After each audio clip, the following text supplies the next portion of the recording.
Okay guys, welcome back na naman sa aking YouTube channel. No? So ngayon pag-usapan natin yung in-game updates nitong si Nitro, which is sobrang daming dinagdag at mayroong mga binawas naman din. So simulan na natin agad yan sa 8 new events will be introduced. So unang-una dyan itong Immortal Liberation Journal. Yan. Tapos Masata Special Dungeon Secret, WP Support, Guild Activity Support, Advancement Support, Skill Book Support, at syempre yung huli dito, Summoning Combination Order ito. Tapos, ang huli, yung Guild Order event. Hanggang December 2 ata to. Basta 14 days siya. So, kung mapapansin nyo, kapag ni-refresh nyo, Matic 99 agad yung mapipili nyo guys. Napansin nyo ba yon? So, hindi siya bug eh. Baka ginawa na ni Nitro na ganun na since 100 gold coins lang tapos yun naman ang gusto mo makuha. No? Pinadali na lang nila. So, yung pangalawa, port class advancement will be added for each class. So, ibig sabihin guys, binago rin nila yung materials dito. Ito yung sinabi kong binago.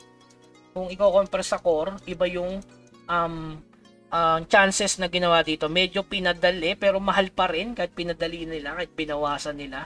Instead na higher seal, ginawa nilang papyrus. Ginawa nilang frozen tier. Ayan, kita nyo naman. Tapos yung percentage, 20% dun sa core, 10% ata. Tapos ito is 7%, ginawan 10%. Tapos yung huli, 30% pa rin naman. Tapos ito lang yung babalik. Samantalang dito guys, wala nang babalik kapag nabasag. Oh. Sobrang hirap niyan. Ayan, kita nyo ba guys? Okay. So, it's 10% lang ang chance para makakrap ka nito. So, possible na kapag di tataas talaga yung Asian Papyrus tsaka Morion, pati yung Itsoa Frozen Tear. Kasi nga guys, etong Essence of Curses, walang stock. O sabihin natin kahit naka-token na siya, ito yung new token, di ba? Tsaka Ancient Alloy, wala siyang stock, walang nagbebenta nito sa Phoenix Sticks. Kaya kung sino man makakuha nito sa World Dungeon na bago at dun sa mga ibang monster na boss sa boss, mahal yan mga boss. Sabi ka. Basta mahal yan mga bossing. Okay? So yung Port Class Advance, syempre may bagong skill 24 na skill. Tagtatatlo bawat classes. Tapos meron tayong skill na napupulot doon sa Masarta 7. Sa amin kasi merong bagong skill itong double slash. Ayan. So, napupulot siya, hindi siya nakakrap. Napupulot din siya parang mark of pain. Okay? So, yung pang-apat, yung potential system. Ito, bakit tumaas yung rare item? Yung potential, alam nyo naman, na medyo mahal to. Para sa akin, F2P, hindi muna ako magpo-focus dito. Kung habol ko lang yung basic, sa collection muna yung unahin nyo. Ito kasi medyo magastos to guys. Kailangan nyo mag-dismantle para makakuha kayo ng Seed of Liberation. So, yung crystal niya na bebenta, type mo lang Liberation. Yan. Crystal niyan, 48 dayas. So, kung mapapansin nyo, yung weapon dito na rare, mahal na lahat. Kaya swerte yung nakapanood kahapon ng live, nakabili ng 10 dayas katulad natin. Ayan. 15 naging 71. Kung nakarami tayo guys, talaga mabebenta natin ng 99 each shot. Okay, so sobrang solid nung kanilang potential. So sabi ko nga sa inyo, hindi pa naman ako magpo-focus dito kung basic wall lang ang gusto kong kunin dito. Yung bandang dulo is medyo mahirap.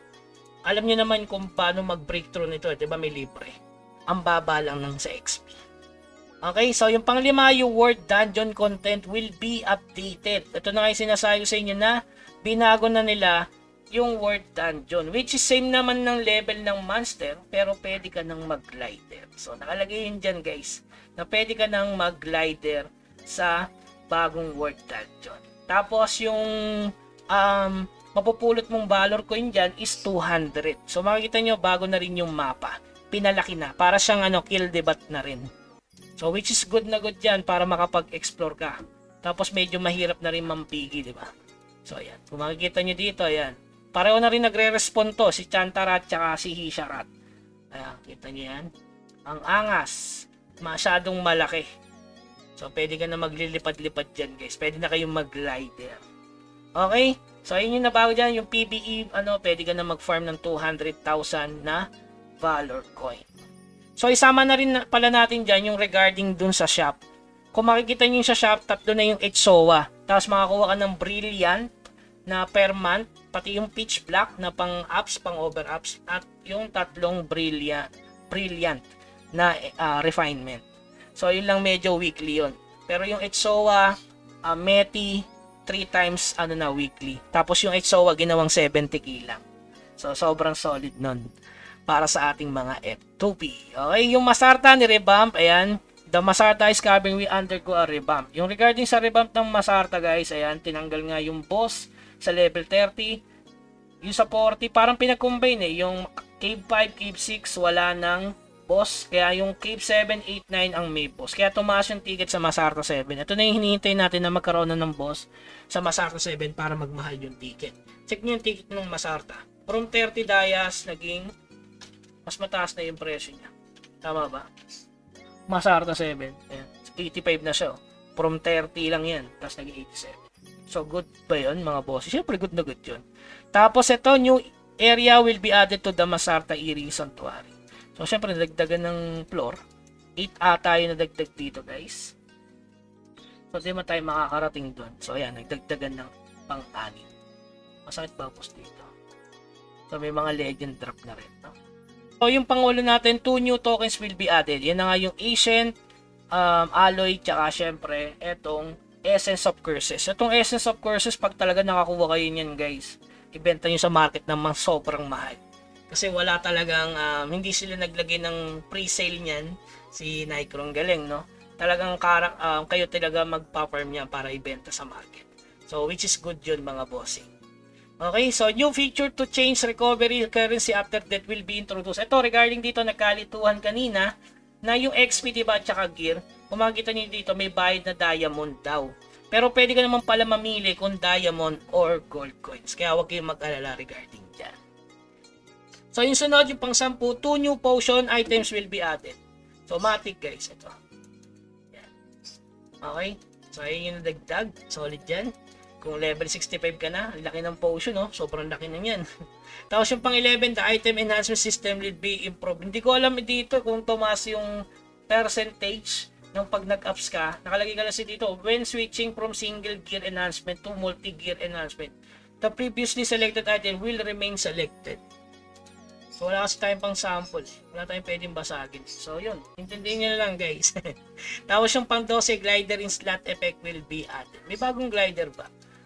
So, nagdagdagan ng stat yung epic na glider in slot effect. Swerte. Napakaswerte pa paring Loba. Para sa iyo yung na to. Ayan o, nagkaroon ng PBE depth. Yan, PBE CC, max HP. Sa epic nagkaroon mga bossing. Kaya goods na goods para dun sa mga nakakuha ng epic glider. So, yung huli, yung quick slot expansion feature introduce. So, punta lang kayo sa setting guys. Pagkapunta nyo sa setting, interface sa pinakababa, yan, show expand quick slot, on and off nyo lang. So, yan yung total nung kanilang event. So, ano ba yung kailangan nating i-hoard para sa susunod na patch note para di kayo nahuhuli? Possible na magkaroon na ng awakening, guys. Kung regarding sa awakening info, nandyan yung link sa baba. So, mag-hoard na kayo. Tapos ito yung huli, yung game box and pixels game improvements. Ito, basahin nyo lang mga bossing. Ang mahalaga dyan yung 4, 5, and 6. Yung regarding sa guild dungeon, pwede nang per character na siya, hindi na per account. Skill book, kaya pwede nang i-delete at saka pwede nang ibenta.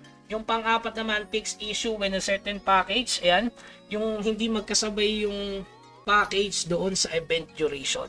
Okay? So, yun lamang guys, keep grinding, wag kalimutan mag-subscribe sa ating channel. Hanggang sa muli, paalam.